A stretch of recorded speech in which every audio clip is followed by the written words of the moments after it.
आता ह्या चौपट कंसात आधी हा चौपट हा महिरूपी हा साधा कंस आहे, साधा कंस सोडवणार, परत महिरूपी कंस सोडवणार आणि मग चौपट कंस असं स्टेपला जाणार। हा महिरूपी कंस जसा आहे तसा साध्या कंसात 10/10 कंस पूर्ण अधिक 1 महिरूपी कंस जसा आहे तसा अधिक 10 चौपट कंस पूर्ण, परत चौपट कंस 10 महिरूपी कंसात 10×10 अधिक 1 महिरूपी कंस परत एकदा अधिक 10 चौपट कंस पूर्ण, परत चौपट कंसात 10 अधिक ह्या दोघांची बेरीज केली का हा महिरूपी कंस निघून जाणार, 1 आणि 1 2 अधिक 10, परत ह्या तिघांची बेरीज केली का हा चौपट कंस निघून जाणार, 10 10 20 20 आणि 2 22 हे त्याचं उत्तर आहे। परत या ठिकाणी हे 7.1/3 5.1/4 वजा 4.4/9 तुम्ही ह्याला पूर्णांक म्हणू शकता किंवा 7 5 आणि 4/9 असं सुद्धा वाचन करू शकता। पहिल्यांदा हा मिश्र अपूर्णांक आहे, हा संयुक्त अपूर्णांक आहे, त्यांचं व्यवहारिक अपूर्णांकामध्ये रूपांतर करून घ्यायचं। कसं घ्यायचं सांगतो, हे 3 जसे तसं 3 ने 7 ला गुणायचं आणि त्याच्यामध्ये अंश मिसळायचा, अधिक 9 ने 5 ला गुणायचं, अधिक 4 9 ने 4 ला गुणायचं, अधिक 4 बघा 3 आहे असं 3 असं ते 21 21 आणि 1 22 9 5 45 45 4 49 वजा चिन्ह आहे,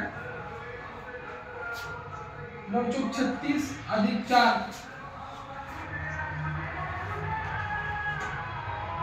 आता बघा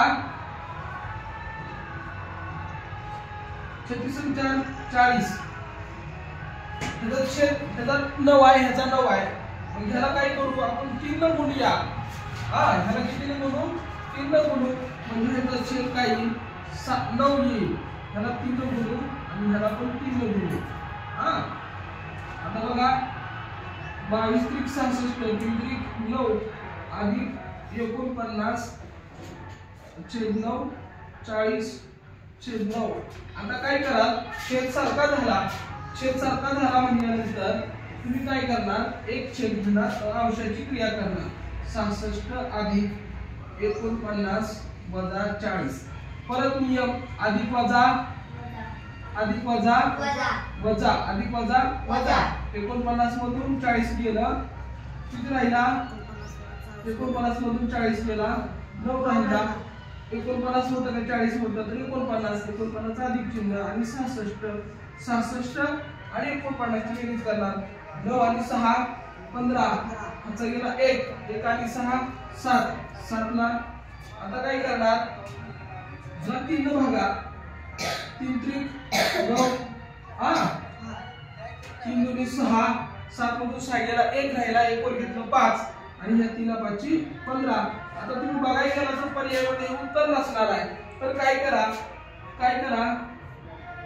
3 ने 25 ला भागा 3 8 24 आणि राहिला बाकी 1, ह्याचं परत रूपांतर आपण संयुक्त अपूर्णांकात पूर्णांक अपूर्णांकात केलं। अशा प्रकारे पर्याय काय आला 8.1/3।